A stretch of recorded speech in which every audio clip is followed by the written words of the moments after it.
الله من الشيطان الرجيم. بسم الله الرحمن الرحيم.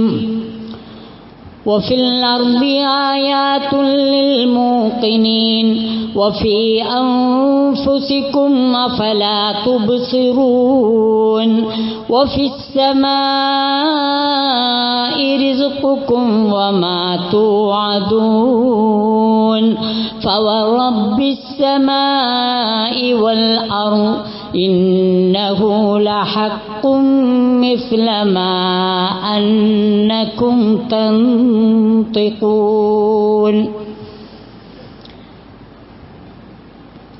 സമാദരണീയരായ സത്യവിശ്വാസികളെ, മാന്യ സത്യവിശ്വാസിനികളെ, അള്ളാഹുവിൻ്റെ വിധിവിലക്കുകൾ മാനിച്ച് ജീവിക്കണമെന്നും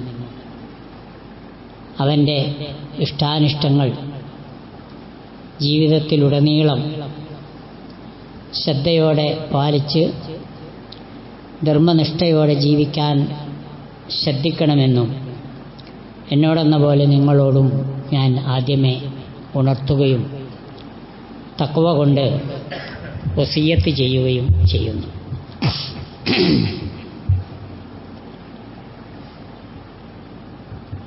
സമകാലീന സമൂഹത്തിലെ മുസ്ലിം അറിഞ്ഞിരിക്കേണ്ട ചില കാര്യങ്ങളെക്കുറിച്ച് പറയുന്നതിനിടയിലാണ് സാന്ദർഭികമായി ഇസ്രാ മിഅ്റാജിനെ കുറിച്ച് കഴിഞ്ഞ ഖുതുബയിൽ നമ്മൾ കേട്ടത്. ഒരു വിശ്വാസിക്ക് അനിവാര്യമായും തൻ്റെ വിശ്വാസം പോറലേൽക്കാതെ കാത്തു സൂക്ഷിക്കേണ്ട ബാധ്യതയുണ്ട്. അതിന് പുഴുക്കുത്തുകൾ ഏൽക്കാൻ പാടില്ല.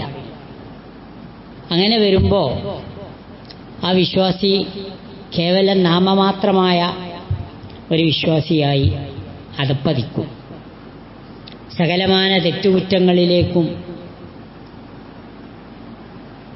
യാതൊരു ഭയപ്പാടുമില്ലാതെ അയാൾ ആപതിക്കുന്ന ഒരു അപകടകരമായ സ്ഥിതിവിശേഷം. യഖീൻ എന്ന പദം വിശുദ്ധ ഖുർആനിൽ പല രൂപത്തിൽ അതിൻ്റെ പ്രയോഗങ്ങൾ കാണാൻ പറ്റും. സൂറത്തുൽ ബഖറയുടെ ആദ്യത്തിൽ ഒരു വിശ്വാസി യഖീനുള്ളവനാകണം, മൂഖിനാകണം എന്ന് അല്ലാഹു സുബ്ഹാനഹു വ തആല നമ്മെ ഉത്ബോധിപ്പിക്കുന്നത് നമുക്കറിയാവുന്ന കാര്യമാണ്. വിശുദ്ധ ഖുർആനിലെ ഫാത്തിഹ കഴിഞ്ഞാൽ പിന്നെ രണ്ടാമത്തെ അധ്യായം സൂറത്തുൽ ബഖറയാണ് തുടങ്ങുന്നത് തന്നെ ഈ കാര്യം ഉണർത്തിക്കൊണ്ടാണ്. അലിഫ് ലാം മീം. ദാലിക്കൽ കിതാബു ലാ റൈബ ഫീഹി ഹുദൽ ലിൽ മുത്തഖീൻ. ആ മഹത്തായ ഗ്രന്ഥം, അതിൽ യാതൊരു സംശയവുമില്ല. അത് ധർമ്മനിഷ്ഠ പാലിക്കുന്നവർക്ക് മാർഗദർശനമേകുന്നതാണ്. ലോകത്തൊരു ഗ്രന്ഥത്തിനും അവകാശപ്പെടാൻ പറ്റാത്ത ഒരു പ്രഖ്യാപനമാണ്, ഒരു സംശയമില്ലാത്ത ഗ്രന്ഥാണിത് എന്ന് പറഞ്ഞിട്ട് തുടങ്ങണത്. ഗ്രന്ഥകാരൻ വലിയ വിവരക്കാരനാണെങ്കിൽ അയാളുടെ ആ വിനയം ആ പുസ്തകത്തിൻ്റെ പ്രിഫേസിൽ, ആമുഖത്തിൽ അയാൾ പ്രകടിപ്പിക്കും.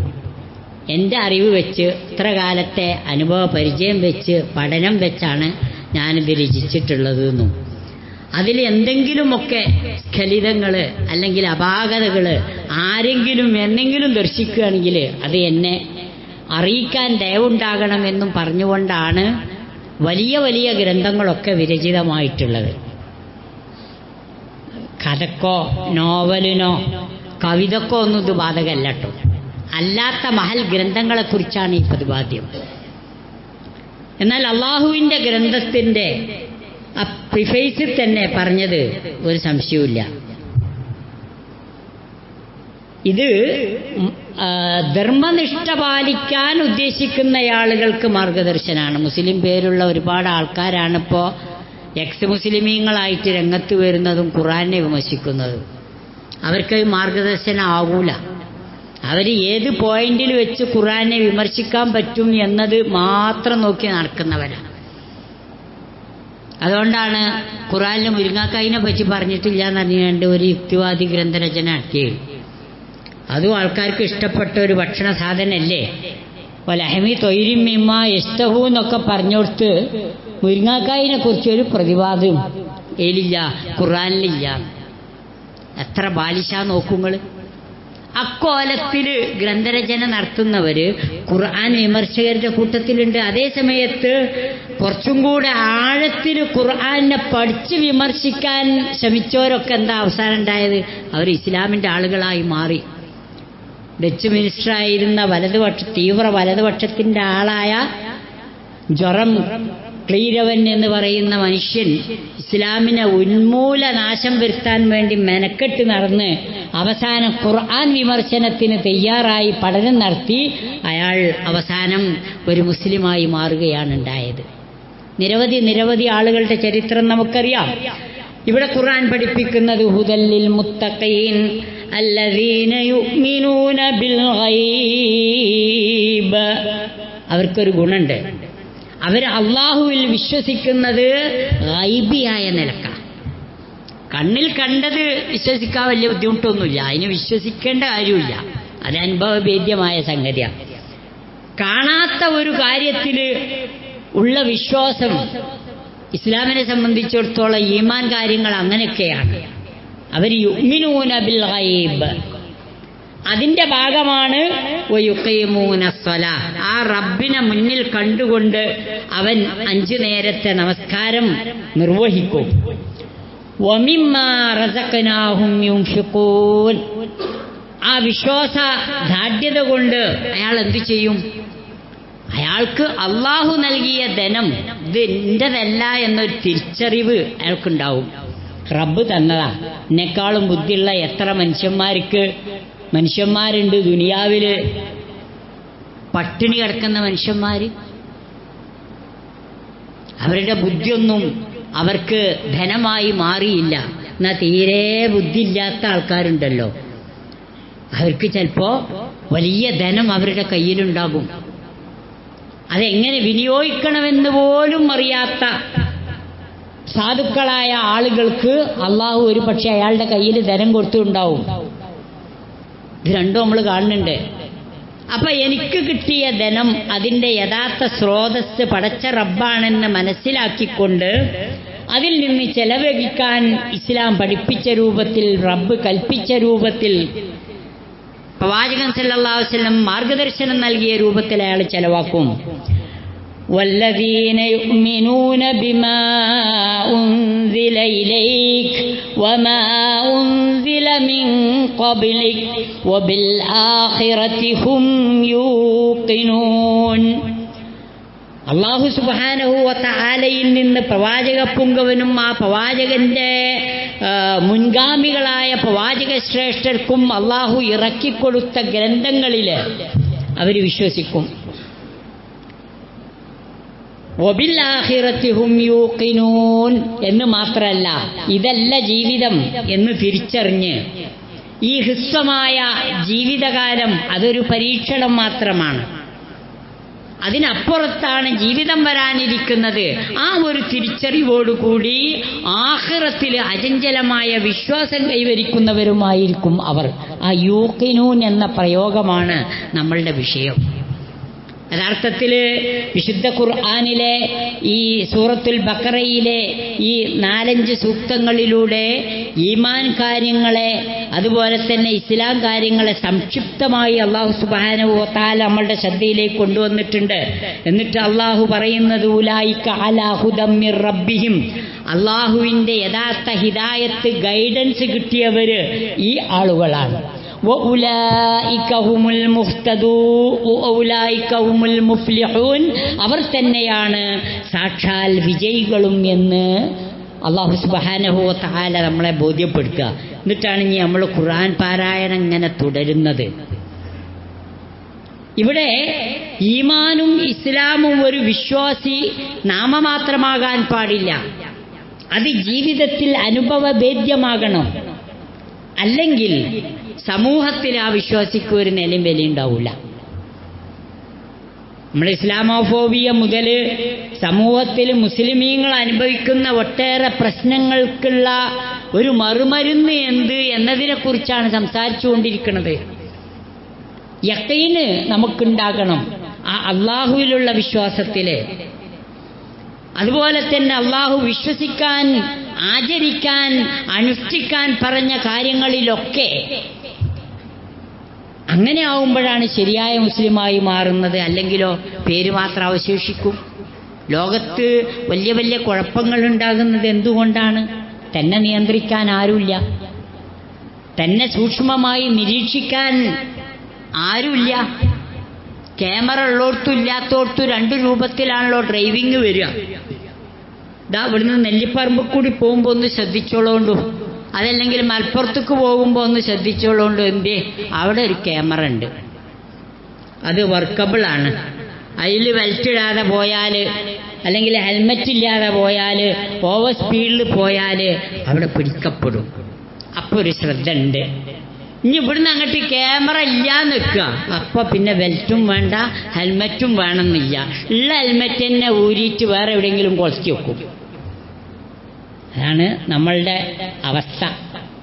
മനുഷ്യന് തന്നെ നിരീക്ഷിക്കാൻ ഒരാളുണ്ട്, എല്ലാം ശ്രദ്ധിക്കുന്ന ഒരുത്തനുണ്ട് എന്ന ആ ഉത്കടമായ ബോധ്യത്തിൻ്റെ അടിസ്ഥാനത്തിലാകണം ജീവിതം മുന്നോട്ട് കൊണ്ടുപോകുന്നത്. അതില്ലെങ്കിൽ ദുനിയാവിൽ മനുഷ്യനാണ് ഏറ്റവും വലിയ അക്രമി, ഏറ്റവും വലിയ ഒരു അപകടകാരിയായ ഇരുകാലി മൃഗം. സുമ്മറദനാഹു അസ്ഫല സാഫിലിൻ എന്ന് നമ്മൾ എപ്പോഴും പറയാറില്ലേ? ആ രൂപത്തിലേക്ക് മനുഷ്യൻ തരം താഴും. രണ്ടാം ലോക മഹായുദ്ധം, ആറ്റമിക് ബോംബ് വർഷിക്കാൻ ശാസ്ത്രം പഠിച്ച മനുഷ്യനാണ് അതിന് തയ്യാറായത്. 1,40,000 മനുഷ്യന്മാര് നിമിഷ നേരം കൊണ്ട് ജപ്പാനിലെ ഹിരോഷിമയില് ഒരു ഓഗസ്റ്റ് 6 കൊന്നൊടുക്കപ്പെട്ടു. അതിനേക്കാളേറെ ലക്ഷങ്ങൾ അതിൻ്റെ കിരാതമായ യാതനകൾ അനുഭവിച്ചുകൊണ്ടിരുന്നു. പൂർണ്ണമായും ഇന്നും അതിൻ്റെ കെടുതികളിൽ നിന്ന് ആ നാട് രക്ഷപ്പെട്ടു എന്ന് പറയാൻ കഴിയാത്ത അവസ്ഥ. ചെയ്തത് മുസ്ലിമല്ല, ചെയ്തത് മതത്തിൻ്റെ പേരിലുമല്ല. ആലോചിച്ചു നോക്കണം നമ്മൾ. എന്തേ താൻ ഈ ചെയ്യുന്ന കിരാതമായ ചെയ്തികൾക്ക് ഞാൻ ഒരു നാൾ മറുപടി പറയേണ്ടി വരുമെന്ന ഒരു വിശ്വാസത്തിൻ്റെ അപര്യാപ്തത. നമ്മുടെ നാട്ടിൽ നടക്കുന്ന കൊലപാതകങ്ങൾ, അതിൽ മുസ്ലിം നാമധാരികളില്ലേന്ന് ചോദിച്ചാൽ അവിടെയാണ് നമ്മുടെ പ്രശ്നം. അത് മുസ്ലിം നാമത്തിൽ മാത്രം ഒതുങ്ങിയിരിക്കുക, അല്ലാതെ ആ ഇസ്ലാമോ ഈമാനോ അവൻ്റെ ഹൃദയത്തിലേക്ക് ആഴ്ന്നിറങ്ങിയിട്ടില്ല, അവിടെ യഖീന് കിട്ടിയിട്ടില്ല. ഒരു മനുഷ്യൻ അന്ധവിശ്വാസത്തിനടിമപ്പെട്ട്, അത് വിശ്വാസത്തിൻ്റെ ദൗർബല്യമാണ്, അല്ലെങ്കിൽ വിശ്വാസരാഹിത്യമാണ്. പക്ഷേ മതനിരാസത്തിൻ്റെ ആളുകൾ അതൊക്കെ മതത്തിൻ്റെ ഇതിൽ വരുത്തിയിട്ടായിരിക്കും ഇസ്ലാമിനെ അടക്കം ആക്ഷേപിക്കുക. മുടി നീട്ടി വളർത്തിയ ഒരാളാണ് നിങ്ങളെ കുടുംബത്തിലുള്ള കലഹത്തിന് കാരണക്കാരൻ അല്ലെങ്കിൽ കാരണക്കാരി എന്ന് പറഞ്ഞോട് കൂടിയിട്ട് എന്നാൽ തൊട്ടടുത്തുള്ള ആ സ്ത്രീ തന്നെ ആയിരിക്കും, കാരണം ഓക്കുണ്ടല്ലോ മുടി നീണ്ടിട്ട്. ആലോചിച്ച് നോക്കുങ്ങൾ, വെട്ടി നുറുക്കി കൊല്ലുകയാണ് അയാള്. എന്നിട്ട് കാട്ടിൽ പോയിട്ടാണ് താമസിക്കുന്നത്. ഇപ്പോൾ വാർത്തയിൽ നിറഞ്ഞിക്കണ സംഭവമാണ് പറയണത്. പേര് ചെന്താമരായ നന്നായി, പച്ചത്താമരാന്നേറ്റായിരുന്നെങ്കിൽ കുടുങ്ങിന് നമ്മളൊക്കെ, മുസ്ലിം ഉമ്മത്ത് മൊത്തം. പക്ഷെ ഇപ്പോൾ ആ ചാനലിലേക്കൊന്നും വലിയൊരു കഴമ്പൊന്നുമില്ല, അതിൽ ഒക്കെ ഉണ്ടാകുന്നുള്ളോടത്താണ് നിൽക്കണത്. അത്ഭുതം നോക്കുങ്ങൾ. അയാള് മനസ്സിൽ തൻ്റെ അന്ധവിശ്വാസത്തിൻ്റെ ആ ഒരു പശ്ചാത്തലത്തിൽ പടുത്തുയർത്തിയ പകയുണ്ടല്ലോ, ആ പക തീർന്നിട്ടില്ല. അതിൽ ഇനിയും കുറച്ച് ആൾക്കാരും കൂടെ വെട്ടിക്കൊല്ലാണ്ട്. ഇപ്പം 3-4 ആളെ ആയിട്ടുള്ളൂ, ഇനി ഭാര്യയുണ്ട്, മക്കളുണ്ട്.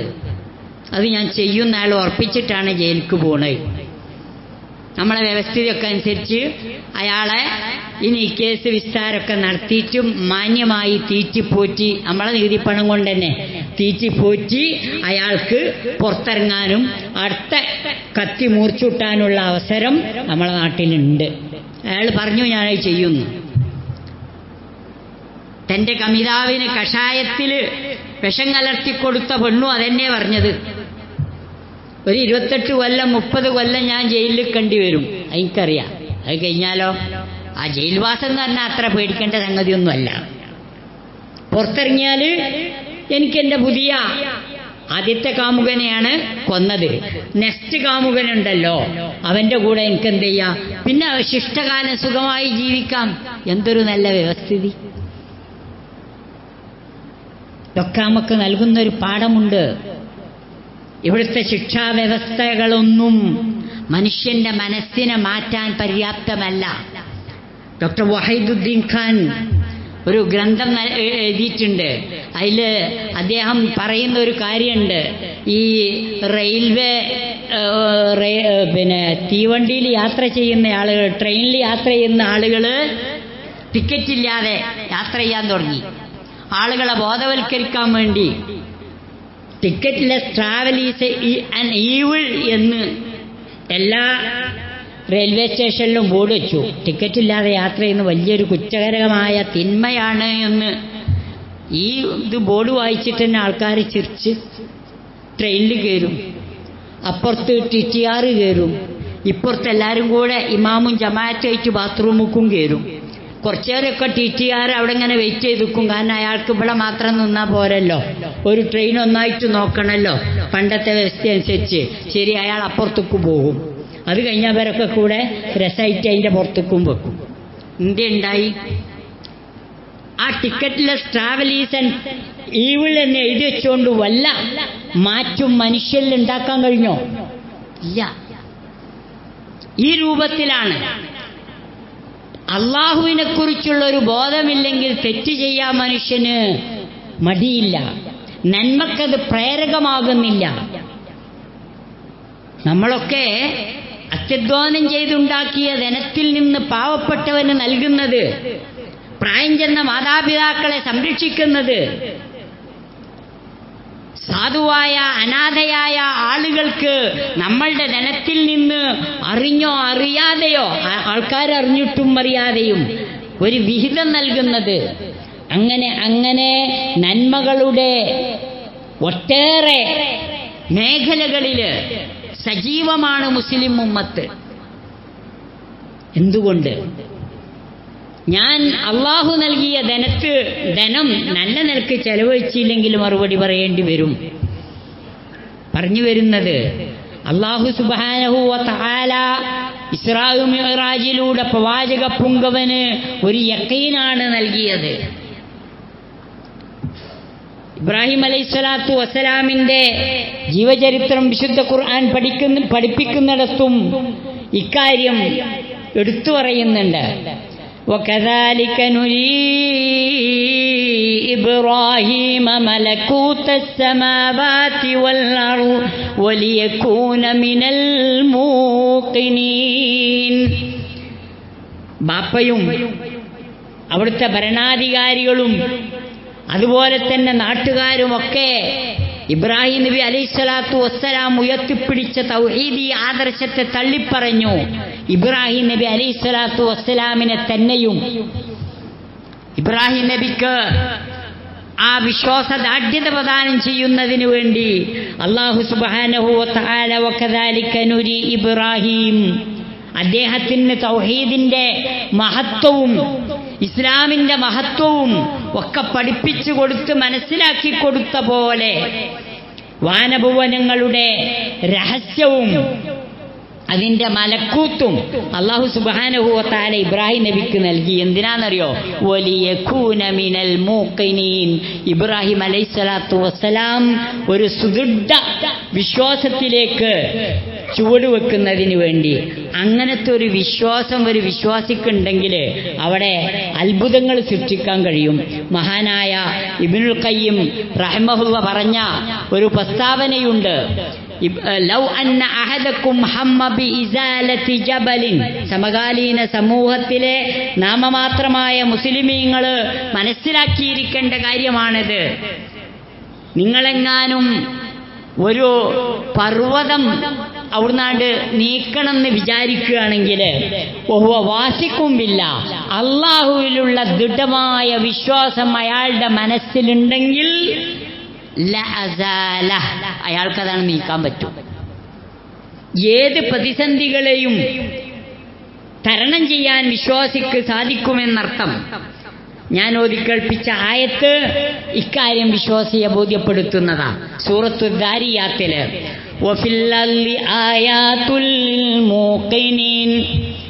ഈ ഭൂമിയിൽ തന്നെയും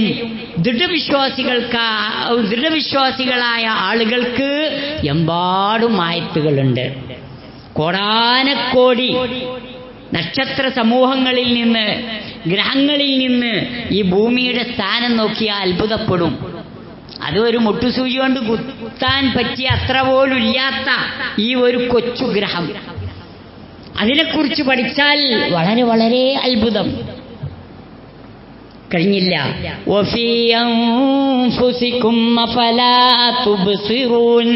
ഇനി ഈ മനുഷ്യനെ തന്നെ പഠിച്ചാൽ മതി, അത്ഭുതമാണ്.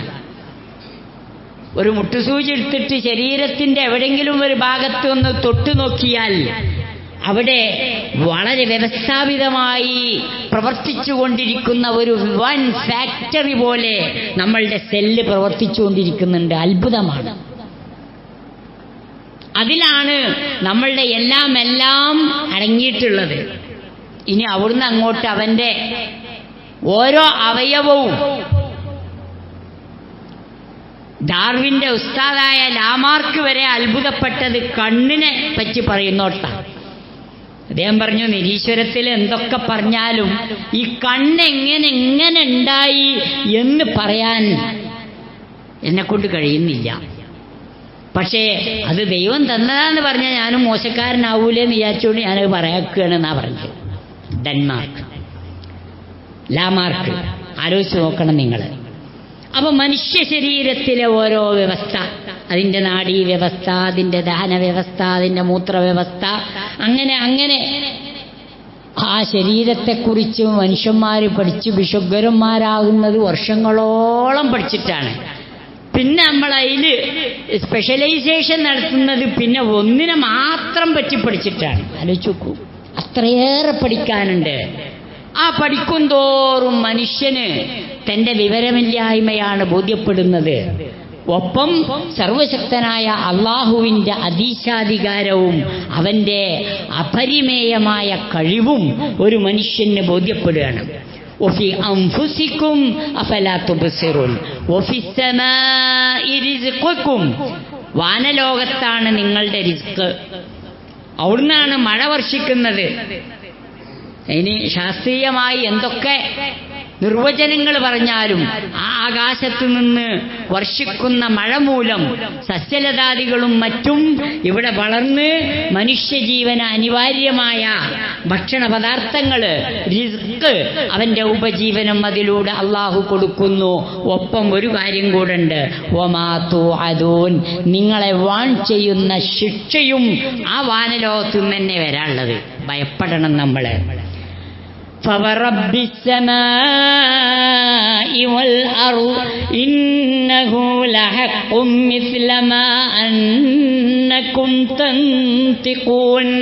ആകാശഭൂമികളുടെ രക്ഷിതാവ് തന്നെയാണ് സത്യം. ഇന്നഹു ലഹഖുൻ, ഇതൊക്കെ ഹക്കാണ്. വിശ്വസിച്ചേ പറ്റൂ, ബോധ്യപ്പെട്ടേ മതിയാകൂ. മിസ്ലമാ അന്നകും തൻതിഖൂൻ, നിങ്ങൾ സംസാരിക്കുന്നതൊരു സത്യമാണെങ്കിൽ ഇപ്പറയുന്ന സംഗതികളൊക്കെയും സത്യമാണ്. ഇതാണ് വിശ്വാസിയെ ആ വിശ്വാസദാർഢ്യതയ്ക്ക് പ്രേരിപ്പിച്ചുകൊണ്ട് വിശുദ്ധ ഖുർആൻ നമ്മളെ പഠിപ്പിക്കുന്നത്. അല്ലാഹു സുബ്ഹാനഹു വ തആല ശരിയായ വിശ്വാസം ഉൾക്കൊള്ളുന്ന ആ വിശ്വാസദാർഢ്യതയിൽ ഉറച്ചു നിൽക്കുന്ന സത്യവിശ്വാസികളുടെ കൂട്ടത്തിൽ നമ്മെ ഏവരെയും ഉൾപ്പെടുത്തി അനുഗ്രഹിക്കുമാറാകട്ടെ.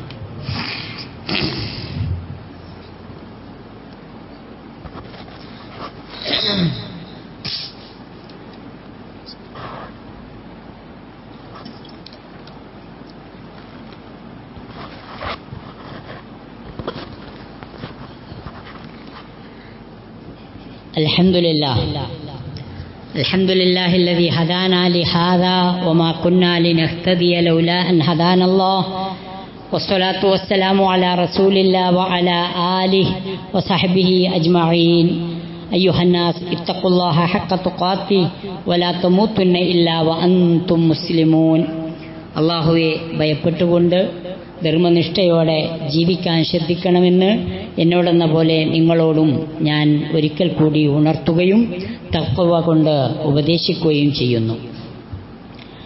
അള്ളാഹുവിലുള്ള അചഞ്ചലമായ വിശ്വാസത്തെ അന്വർത്ഥമാക്കുന്ന രൂപത്തിലായിരുന്നു തിരുദൂതർ മുഹമ്മദ് മുസ്തഫ സല്ലല്ലാഹു അലൈഹി വസല്ലം നമ്മെ പഠിപ്പിച്ച പ്രാർത്ഥന, പ്രവാചകൻ പ്രാർത്ഥിച്ചുകൊണ്ടിരുന്ന പ്രാർത്ഥന. തഹജ്ജുദ് നമസ്കാരത്തിന് എഴുന്നേൽക്കുന്ന പ്രവാചകൻ പ്രാർത്ഥിച്ച ഒരു പ്രാർത്ഥന ഇമാം ബുഖാരിയും മുസ്ലിമും റിപ്പോർട്ട് ചെയ്തതായി നമുക്ക് കാണാൻ പറ്റും. അല്ലാഹുമ്മ ലക്കൽ ഹംദ്, അല്ലാഹുവേ നിനക്കാണ് സർവസ്തുതിയും. അന്ത റബ്ബുസ് സമാവാതി വൽ അർളി വമൻ ഫീഹിന്ന, വാനഭുവനങ്ങളുടെയും അതിലുള്ളതിൻ്റെയും ഒക്കെ രക്ഷിതാവ് നാഥാ നീയാണ്. വലക്കൽ ഹംദ്, നിനക്ക് റബ്ബേ സർവസ്തുതിയും. അന്ത ഖയ്യൂമുസ് സമാവാതി വൽ അർള്, നീ ആകാശഭൂമികളുടെ നിയന്താവാണ്. വമൻ ഫീഹിന്ന, അവയിലുള്ളവയുടെ എല്ലാറ്റിൻ്റെയും. വലക്കൽ ഹംദു അന്ത നൂറുസ് സമാവാതി വൽ അർളി വമൻ ഫീഹിന്ന, നാഥാ നിനക്കാണ് സ്തുതി, വാനഭുവനങ്ങളിലുള്ളതിൻ്റെ എല്ലാറ്റിൻ്റെയും പ്രകാശം. വിശാലമായ അർത്ഥമുള്ള പദമാണ് അത്. നീ തന്നെയാണ്. അന്തൽ ഹഖ്, നീ യാഥാർത്ഥ്യമാണ്, സത്യമാണ്. വഖൗലുകൽ ഹഖ്, നിന്റെ വചനം സത്യമാണ്. വവഅദുക ഹഖ്ഖുൻ, നീ വാഗ്ദത്തം ചെയ്തതെന്തോ അത് സത്യമാണ്. വൽ ജന്നത്തു ഹഖ്ഖുൻ, സ്വർഗം സത്യമാണ്. വന്നാറു ഹഖ്ഖുൻ, നരകം സത്യമാണ്. വന്നബിയ്യൂന ഹഖ്ഖുൻ, പ്രവാചകന്മാരഖിലവും സത്യമാണ്. വമുഹമ്മദുൻ ഹഖ്ഖുൻ, ഈ മുഹമ്മദ് പ്രവാചകനാണ് എന്നതും സത്യമാണ്. അല്ലാഹുമ്മ ലക അസ്ലംതു വബിക ആമൻതു വഅലൈക തവക്കൽതു വഇലൈക അനബ്തു വബിക ഖാസംതു വഇലൈക ഹാകംതു. നാഥാ, ഞാനിതാ നിനക്ക് കീഴ്പ്പെട്ട് യഥാർത്ഥ മുസ്ലിമായിരിക്കുന്നു. ഞാനിതാ ഒരു മുഅ്മിനായിരിക്കുന്നു, നിന്നിൽ വിശ്വസിച്ചിരിക്കുന്നു, എല്ലാം നിന്നിൽ സർവസ്വവും സമർപ്പിച്ചിരിക്കുന്നു. ഞാനിതാ നിന്നിലേക്ക് ഖേദിച്ച് മടങ്ങിയിരിക്കുന്നു എന്നിങ്ങനെ വിശാലമായ അർത്ഥമുൾക്കൊള്ളുന്ന ഒരു മഹത്തായ പ്രാർത്ഥന പ്രവാചകൻ സല്ലല്ലാഹു അലൈഹി വസല്ലമയുടെ മനസ്സിലുള്ള ഈമാനിൻ്റെ ആ യഖീന് നമ്മെ ബോധ്യപ്പെടുത്തുന്നതാണ്. ഇത്തരം പ്രാർത്ഥനകൾ നമ്മളും പഠിച്ച് പ്രാർത്ഥിക്കേണ്ടതുണ്ട്.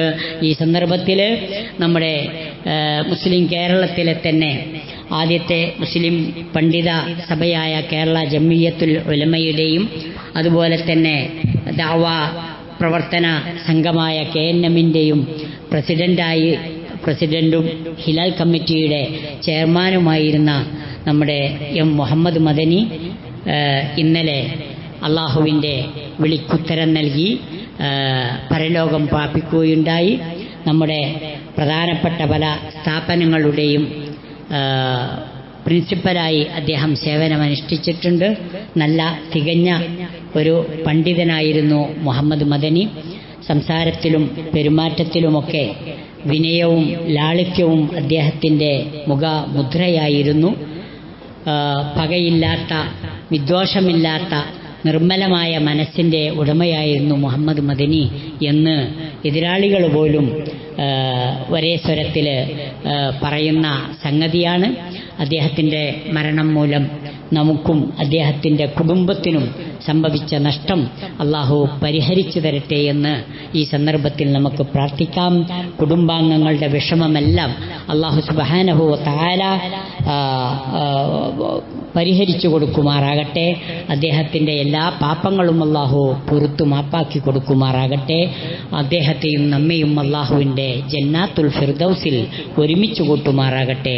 അല്ലാഹുമ്മ ഗ്ഫിർ ലഹു വർഹംഹു വആഫിഹി വഅഫു അൻഹു വഅക്രിം നുസുലഹു വവസ്സിഅ മുദ്ഖലഹു വഗ്സിൽഹു ബിമാഇൻ വസൽജിൻ വബറദ് വനഖിഹി മിനൽ ഖതായ കമാ യുനഖ്ഖ الثوبുൽ അബ്യളു മിനദ് ദനസ്.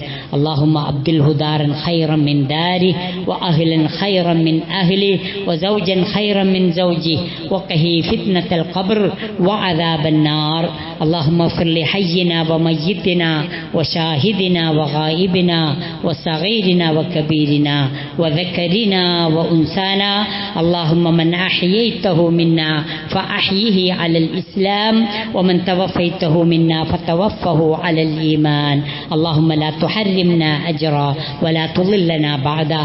اللهم اغفر للمؤمنين والمؤمنات والمسلمين والمسلمات الأحياء منهم والأموات يا مجيب الدعوات ويا قاضي الحاجات.